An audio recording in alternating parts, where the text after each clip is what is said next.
This is a video explanation for the assignments for Chapter 32. This is a very short chapter, short assignment covering the years from 1920 to 1932. We're going to look at three presidents when we talk about Harding, Coolidge, and Hoover. So these are three one-term presidents leading to the great stock market crash. So again, all these images are in the public domain, and don't hesitate to email or give me a call if you have any questions.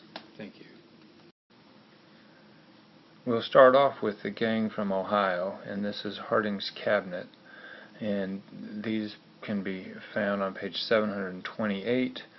And we have Secretary of State, Secretary of Treasury, you also have Secretary of Commerce.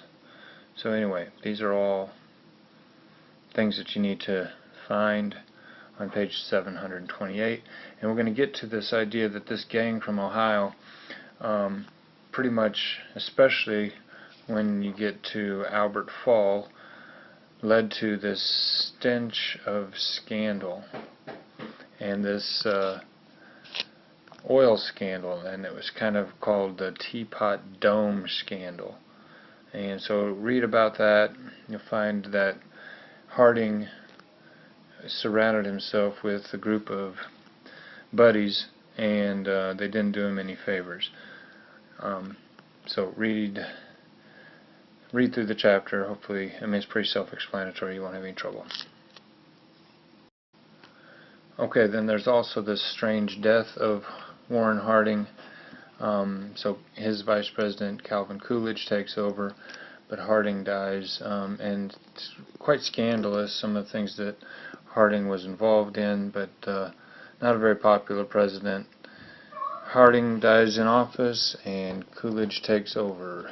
Then we also have the stock market crash, but that's not until later on in 1929. We also have electoral results from 1924, and you have Coolidge, Davis, and Follett. So go through, of course, these pages and find the answers to these questions. Question number 26 asks you to list the three causes of the Great Depression. You'll find those answers on page 742. So I've clipped those for you here. But the overproduction of both farm and factory overproduction, and then you have also this credit through installment plans, and there's way too much of that. And then the third thing here is this downward push by a chain reaction of financial collapse in Europe. But those are A, B, and C on page 742. Those go right there. And then you also have, when the crash does occur, Hoover's Public Works project, and he didn't do very many of them, but the most famous and the largest, of course, was the Hoover Dam in Nevada. So these are some pictures of that, and there's a great Modern Marvel video that you can watch if you are interested in Modern Marvel building of the Hoover Dam. When Roosevelt became president, he renamed it the Boulder Dam. He didn't like his predecessor having the credit, but then when Roosevelt left office, they renamed it again back to Hoover Dam.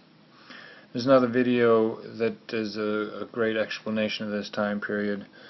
Again, it's the centuries time period. All of these videos from America's time, the century, can be found on YouTube. But this one is Boom to Bust, and it covers the 1920s. One of the things that we haven't talked about, and won't really have time to in this presentation, but the 1920s then is also famous for the Jazz Age. It's also famous for the rise of gangsterism with Prohibition. The Roaring Twenties, culturally, looking at American culture, is kind of an interesting time period as well. But that concludes the video component of this Chapter 32 assignment. Please don't hesitate to email or give a call if you have any questions, and a reminder that all of the images within this presentation are in the public domain. Thank you.